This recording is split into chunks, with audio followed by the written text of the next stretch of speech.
नमस्कार दर्शकबिंद, मैं अतुल त्रिपाठी बीरगंज नेपाल से आप लोगों के सम्मुख साउथ अफ्रीका और ऑस्ट्रेलिया के लेडीज़ वुमेन्स का तीसरा टी20 मैच जो कि 23 मार्च 2026 को वेस्ट इंडीज़ और ऑस्ट्रेलिया के बीच में वेस्ट इंडीज़ की ग्राउंड किंग्सटाउन में होनी है, उस मैच का मैं अंक ज्योतिषीय विश्लेषण लेके आप लोगों के सम्मुख उपस्थित हुआ हूँ। मेरे गणना के हिसाब से जो होगा मैं बताऊँगा। एक बात मैं आप लोगों से प्रेडिक्शन स्टार्ट करने से पहले आप लोगों से एक बात शेयर करना चाहूँगा। दूसरे मैच का जो प्रेडिक्शन था, जैसा मैंने बोला था, वैसा ही हुआ। उसके लिए आप लोगों का भी सहयोग है, इसलिए मैं आप लोग का धन्यवाद देना चाहूँगा। और वीडियो स्टार्ट करने से पहले मैं आप लोगों से गुज़ारिश करूँगा, जो भी दर्शक मेरे में नए-नए मेरे वीडियो से जुड़े हुए हैं, मेरे चैनल में जुड़े हुए हैं, उन सारे व्यूअर्स को मैं एक बात कहना चाहूँगा। जो भी दर्शक नए हैं, जिन्होंने मेरे वीडियो को लाइक सब्सक्राइब नहीं किया है, मेहरबानी करके मेरे वीडियो को लाइक सब्सक्राइब कर दें, ताकि मुझे आगे बढ़ने में हमेशा की तरह आप लोगों का सहयोग मुझे प्राप्त होता रहे। अब चलते हैं दोस्तों मैच की प्रेडिक्शन की तरफ। मैच नंबर 3 है, ये बृहस्पति का अंक हुआ। मैच जिस दिन को होला है 23, ये 5 नंबर हुआ। ये 5 नंबर बुध का अंक हुआ। तो बुध और बृहस्पति में ठीक ठाक रिलेशन है, उतना अच्छा रिलेशन नहीं कहा जाएगा, क्योंकि ये ज्ञान के देवता हैं और ये बुद्धि के कारक हैं। इसलिए दो म्यान एक तलवार में नहीं रहती, बट ये मीडिएटर है, इनको किसी से न दोस्ती है न दुश्मनी है, इसलिए एवरेज रिलेशन है। इनको इनसे कोई दुश्मनी कोई ग्रह नहीं रखती, ये अपने मन से किसी से भी दुश्मनी रख सकते हैं। उसके बाद से वेस्ट इंडीज़ का नेम टोटल 1 है। हेली मैथ्यूज़ का नेम टोटल 3 है। 1 और 3 का, एक तो वैसे भी 5 के साथ अच्छा रिलेशन है, और मैच नंबर 3 हुई, हेली मैथ्यूज़ का भी नेम टोटल 3 हुआ, तो ये सोने पे सुहागा हो गया। यानी कि तीसरा मैच वेस्ट इंडीज़ के लिए अच्छा रहना चाहिए।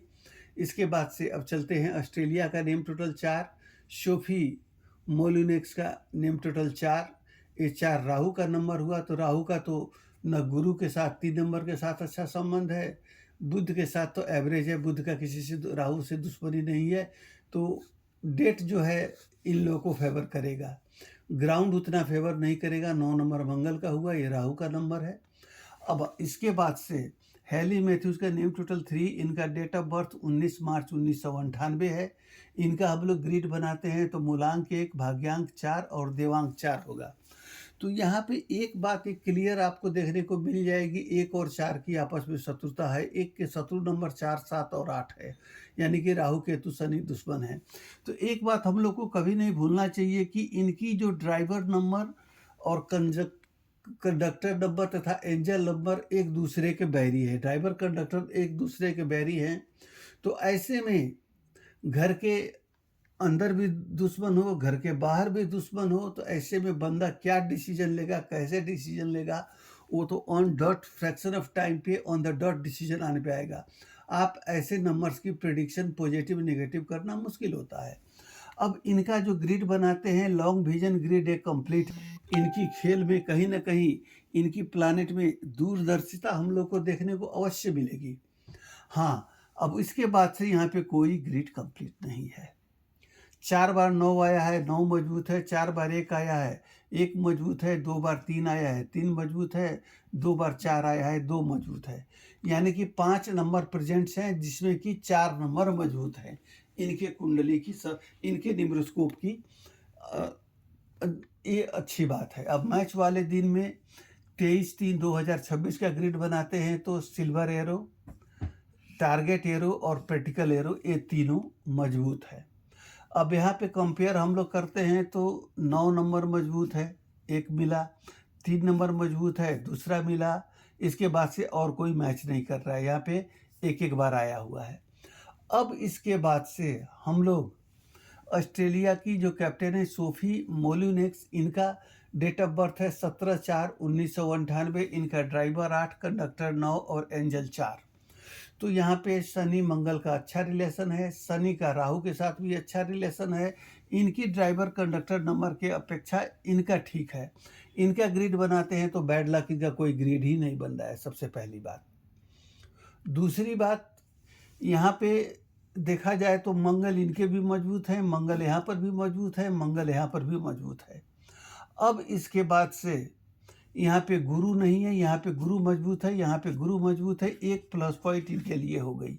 अब इसके बाद से सूर्य की देखा जाए तो सूर्य यहाँ पे मजबूत है, यहाँ पे डिस्टर्ब है, तो 2 मजबूत पॉइंट हो गए इनके लिए। हाफ ही लिया जाएगा, कारण यहाँ पे 3 डिस्टर्ब है। किस तरह से डिस्टर्ब है वो तो कुंडली से मालूम होगा, यहाँ मालूम नहीं होगा। डिस्टर्ब है इतना कहा जा सकता है, मजबूत भी हो सकते हैं मगर डिस्टर्ब है। अब इनकी ग्रिड में एक खासियत क्या है कि किसी भी ग्रिड में 4 और 7 दोनों एक साथ नहीं आते हैं। 4 आएगा तो 7 नहीं आएगा, 7 आएगा तो 4 नहीं आएगा। मगर यहाँ पे 4 और 7 दोनों आने का मतलब है इस टीम के पास मैच का रुख मोड़ने की सारी कला यहाँ पे खिलाड़ियों के पास मौजूद है। ये लोग जब चाहें अपने मैच को मोड़ सकते हैं। पहली प्लस पॉइंट इनकी ये हुई। अब 3 नंबर से आने वाले अल्फ़ाबेट CGLS, 5 नंबर से आने वाले अल्फ़ाबेट EHNX, और चंद्रमा उस दिन रोहिणी नक्षत्र में भ्रमण कर रहे हैं, जो कि चंद्रमा स्वयं का नक्षत्र है, और चंद्रमा को 2 नंबर दिया गया है, यानी कि BKR। इन अल्फ़ाबेट से आने वाले नाम को हम लोग को प्लेइंग 11 में देखना जरूरी है, किसका किसका नाम आता है। तो मैंने वेस्ट इंडीज साइड में देखा तो शेमिनाई कैम्पबेल का आया, चेनिली हैरी का आया, हीले मैथ्यू का आया, करिश्मा रामचक का आया। 4 नंबर यहाँ पे वेस्ट इंडीज साइड में आ रहे हैं। इसके बाद से Sophie Molineux, Georgia Wareham, Beth Mooney, Ellyse Perry, Nicola Carey, इसके बाद से किम गर्थ। यहाँ पे 6 प्लेयर आ रहे हैं, यहाँ पे 4 प्लेयर आ रहे हैं, तो प्लेयर की उपस्थिति इनके टीम में ज़्यादा है। और यहाँ पे ग्रह तो मजबूत हैं, यहाँ पे लॉन्ग विजन तो बन रहा है, बट मैच हैपनिंग डे में लॉन्ग विजन मजबूत नहीं है। लॉन्ग विजन ग्रिड है ही नहीं, तो ग्रिड की कहीं पर भी किसी भी एंगल से किसी भी टीम से तुलना नहीं होगी। न ऑस्ट्रेलिया की वेस्ट इंडीज से होगी, न वेस्ट इंडीज़ की ऑस्ट्रेलिया से होगी। कारण क्या है, जो एक ग्रिड यहाँ पे है वो भी मैच हैपनिंग डे में नहीं है। प्रेजेंट डे में कोई ग्रिड रहता तो डेफिनेटली इनको बेनिफिट मिलता, as per the nature of my prediction. उसके बाद से अब ग्राउंड की बात करें तो किंग्स टाउन का जो ग्राउंड है वो बैटिंग फेवरेबल ग्राउंड है, बट ये T20 मैच के लिए बैटिंग फेवरेबल है, बट अर्ली ओवर्स में, पावर प्ले की ओवर्स में स्पिनर्स को, सीमर्स को थोड़ा ज़्यादा फेवर मिलता है, तो पावर प्ले में विकेट जाने के चांसेस ज़्यादा रहते हैं। तो हम लोग ये कह सकते हैं, और मैच जैसे जैसे पावर प्ले के बाद मैच आगे बढ़ता जाएगा, बैट्समैन को भी अच्छे स्ट्रोक प्ले करने की चांसेस मिलेगी। तो यहाँ पे ये कहा जा सकता है कि ये मैच बैट्समैन और बॉलर दोनों के लिए समान रूप से फ़ायदाजनक है। और इस मैच का T20 में एवरेज स्कोर है 160 to 180, यानी कि पर ओवर 8 से 9 चल रहा है, तो ख़राब नहीं कहा जाएगा। अब यहाँ पे इसके अलावा अन्य जो बातें हैं जो मैच को प्रभावित कर सकती हैं ज्योतिषीय तौर पे, उन सब बातों का मैंने अध्ययन किया, और अध्ययन करने के बाद मैं इस नतीजे पे पहुंचा हूं कि यहाँ पे मुझे पलड़ा ऑस्ट्रेलिया का भारी दिख रहा है, बट मैं ऑस्ट्रेलिया को एट ए टाइम विनर नहीं कह सकता, क्योंकि इसकी जीतने के चांसेस 55 हैं, तो वेस्ट इंडीज़ की 45 है। मैच कांटे की होगी, हो सकता है कि लास्ट ओवर तक हम लोग को देखने को मिले। मेरा प्रेडिक्शन यही कहता है कि जो टीम सेकेंड बैटिंग करेगी वह टीम ये मैच को जीतेगी, बट मेरे प्रेडिक्शन के हिसाब से मेरा प्रेडिक्शन यह कहता है कि ऑस्ट्रेलिया को मैच यह जीतना चाहिए। बट मैं अपने तरफ से दोनों टीमों को तथा उनके समर्थकों को जीत के लिए अग्रिम शुभकामना देते हुए, तथा अपने दर्शकों को उन्होंने अपना बहुमूल्य टाइम मेरे वीडियो को दिया, मुझे दिया, इसके लिए उन सभी को धन्यवाद देते हुए मैं अभी आप लोगों से इजाज़त चाहूँगा। आप लोग का दिन सुखद हो, आप स्वस्थ रहें, सुरक्षित रहें और मुझे आज्ञा दें। अभी के लिए इतना ही, धन्यवाद।